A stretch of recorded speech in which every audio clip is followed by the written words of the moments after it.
Assalamualaikum warahmatullahi ta'ala wabarakatuh.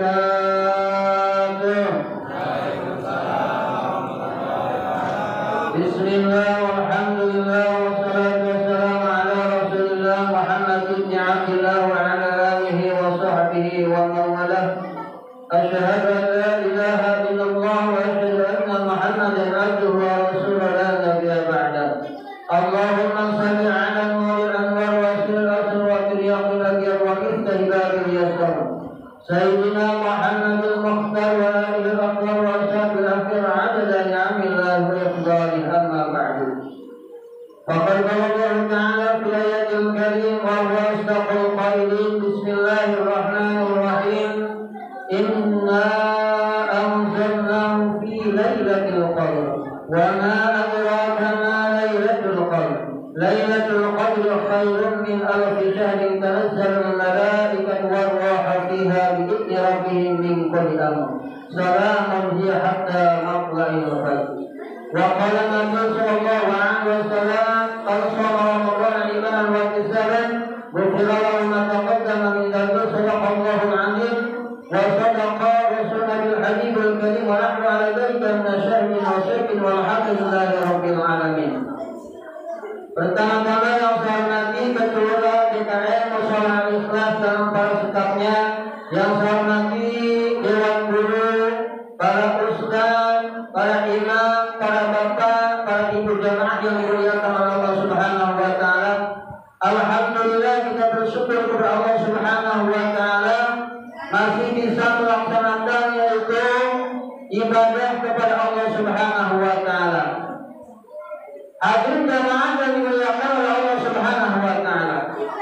Kita beruntung diberikan oleh Allah Subhanahu wa taala menjadi umat baginda Nabi besar Muhammad sallallahu alaihi wasallam. Karena apa, saudara yang dimuliakan oleh Allah Subhanahu wa taala? Karena umat di zaman dulu, Nabi yang dulu, ketika ingin mendapatkan nilai ibadah di sisi Allah Subhanahu wa taala, harus berperang, yaitu dalam 1000 bulan. Pak, bayangin Pak, perang 1000 bulan siang malam, mau kagak? Melihat Palestina juga ngeri kita, disuruh puasa kagak puasa kita, buset dah. Dan tahu diri kita ya Pak, sebagai umat Nabi Muhammad sallallahu alaihi wasallam. Jadi umat dulu ingin mendapatkan nilai ibadah di sisi Allah Subhanahu wa taala, harus berperang 1000 bulan siang malam, jihad fisabilillah. Bayangin Pak. Tapi umat Nabi Muhammad sallallahu alaihi wasallam bisa dicapai dengan 1 malam. Inna anzalnahu fi lailatul qadr wa ma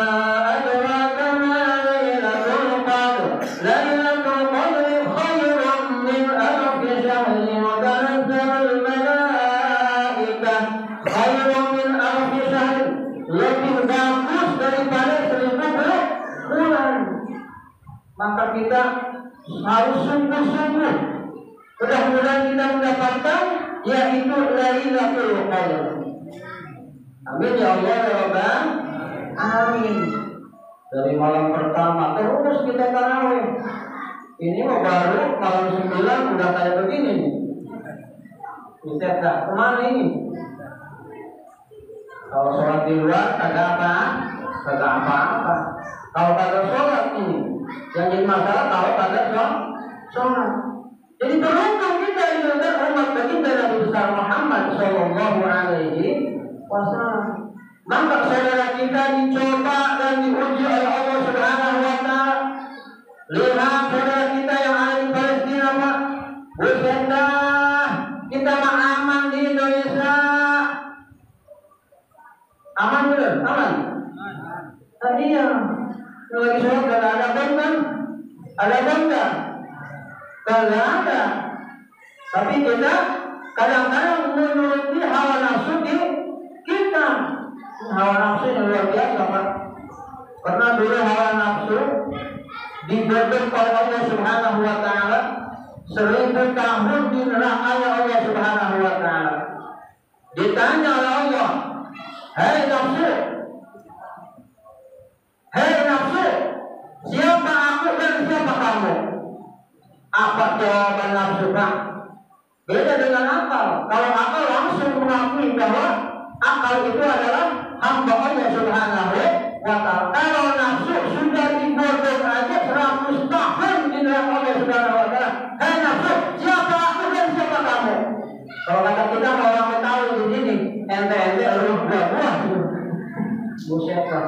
Padahal Allah yang menciptakannya, yang menciptakan hawa nafsu, yang menciptakan kita, yang menciptakan alam semesta. Maka kita akan kalah sama hawa nafsu. Disuruh puasa 1 bulan aja kadang mau. Itu panggilan Allah Subhanahu wa taala. Allah yang menciptakan kita. Ya ayyuhalladzina amanu, wahai orang-orang yang beriman. Allah tidak memanggil begini, ya ayyuhal muslimun, wahai orang-orang Islam. Islam banyak, Pak. Islam banyak. Ini begini bukan namanya ya. Bukan awas, bukan namanya bukan. Ya ayyuhalladzina amanu, wahai orang-orang yang beriman, kutiba alaikumusiyam, diwajibkan atas kalian semua asyamu berpuasa. Allah tidak begini, ya ayyuhal muslimun, kutiba alaikumusiyam, wahai orang-orang Islam. Tapi ya ayyuhalladzina amanu, wahai orang-orang yang beriman. Islam banyak, Pak. Iya, Islam banyak. Tapi yang taat kepada Allah Subhanahu wa taala ya cuma sedikit kayaknya. Wallahu a'lam bishawab. Tapi kita melaksanakan ibadah puasa jangan mentang-mentang juga kita. Ada yang enggak puasa pun. Gua puasa nih. Buat apa pun misalnya. Ya kalau nasihatin. Mohon maaf Pak, ini kan lagi puasa, jangan makan di luar, jangan minum di luar, hormati yang puasa. Maka kita dimainkan juga sama setan, mentang-mentang tidak puasa. Wah, gua puasa nih, gua puasa. Maka jangan tertipu dengan tipu daya setan. Baik, alhamdulillah kita dijadikan umat baginda Nabi besar Muhammad Sallallahu Alaihi Wasallam. Maka kita beruntung, Pak. Kita bersyukur kepada Allah Subhanahu wa taala. Karena bencana musibah itu ada sebabnya, Pak. Kata Nabi asbab bisa mati salah satu. Sebabnya datangnya penyakit, datangnya balai salah satu, ada 3 perkara. Jadi sebabnya datangnya balai penyakit salah satu itu ada 3 perkara. Yang pertama awwaluha kufur nikmati. Yang pertama adalah kufur nikmat kepada Allah Subhanahu wa taala. Maka jangan sampai kita kufur nikmat kepada Allah Subhanahu wa taala. Mata diciptakan oleh Allah Subhanahu wa taala, tangan kita ciptaan Allah Subhanahu wa taala, yang diberikan oleh Allah Subhanahu wa taala, kaki kita itu yang diberikan oleh Allah Subhanahu wa taala. Maka kita bersyukur kepada Allah Subhanahu wa taala. Ketika datang bulan suci Ramadan, diperintah oleh Allah Subhanahu wa taala untuk berpuasa, ya kita puasa kalau tidak ada udzur syar'i. Hal jamaahnya Allah Subhanahu wa taala. Jangan sampai kita kufur nikmat. Kenapa? Ketika kita kufur nikmat, maka itu menjadi sebab kita diberi penyakit oleh Allah Subhanahu wa taala. Wa tsaniha idha'atul amanah. Jadi sebabnya datangnya penyakit yang kedua itu amanah, menyia-nyiakan amanah dari Allah Subhanahu wa taala. Kita diberi anak itu adalah amanah. Istri kita cantik, anak yang tidak punya istri belum. Tadi yang Maimunah yang tidak punya istri, alhamdulillah, anak kita amanah, harta kita amanah, istri kita amanah, nyawa kita pun amanah. amanah yang diberikan oleh Allah Subhanahu wa Ta'ala. Jadi jangan menyia-nyiakan amanah. Jadi kan kita ini sebagai pemimpin rumah tangga, apalagi yang jadi RT, yang jadi RW, yang jadi lurah, yang jadi camat, yang jadi bupati, yang jadi gubernur, yang jadi menteri dan presiden. Itu tanggung jawabnya luar biasa di hadapan Allah Subhanahu wa Ta'ala. Tapi berebut ya Pak? Berebut ya? Kalau jadi ustaz? Kalau jadi ustaz? Berebut enggak?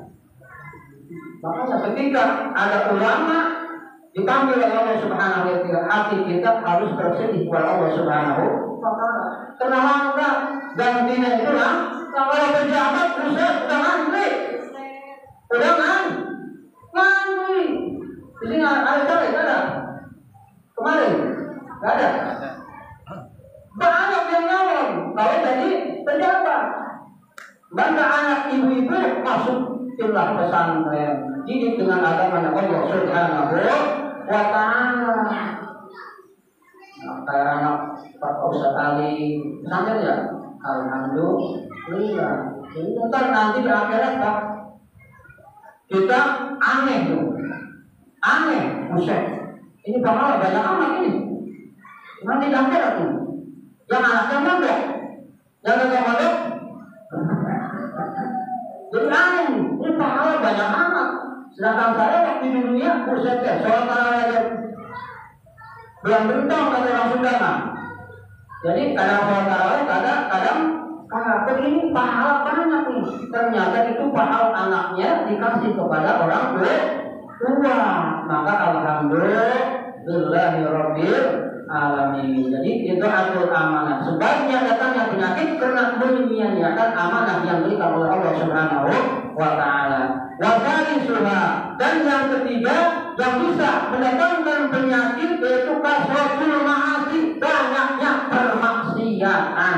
Jadi bencana bertubi-tubi khususnya di Indonesia. Kenapa? Kasratul ma'asi, banyak permaksiatan yang ada di Indonesia.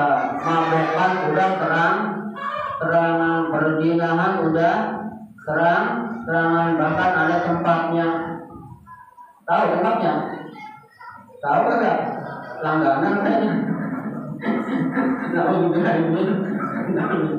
Dulu kita Pak, waktu merantau sini jajan apa sih? Jajan apa? Dikira jajan durian gitu. Masya Allah, ini jadi perzinahan sudah terang-terang, mabek-mabekan sudah terang-terang, korupsi sudah terang-terang, pembunuhan sudah terang-terangan. Pokoknya apa yang tidak ada permaksiatan di Indonesia, coba sebutin. Pemerintah, komplit. Makanya kata Nabi, inna likulli ummatin fitnah. Wa fitnatul ummati al-malu. Jadi setiap umat dikasih fitnah oleh Allah Subhanahu wa Ta'ala. Wa fitnatul ummati al-malu, dan fitnah umat kata Nabi Muhammad SAW, al-malu yaitu harta. Maka banyak gara-gara harta berantem sama saudara, sama tetangga, sama satu kampung, antar kampung, tawuran ya. Gara-gara apa? Al-mal, benar harta. Saudara banyak yang tawuran karena harta. Hari ini jamaah yang dimiliki Allah Subhanahu wa Ta'ala, mudah-mudahan ibadah-ibadah kita diterima oleh Allah Subhanahu wa Ta'ala. Dosa-dosa kita yaitu diampuni oleh Allah Subhanahu wa Ta'ala, dan mudah-mudahan ketika kita dipanggil mudah-mudahan mendapatkan predikat husnul khatimah. Amin ya Allah ya rabbal alamin. Wabillahi taufiq wal hidayah. Assalamualaikum warahmatullahi taala wabarakatuh.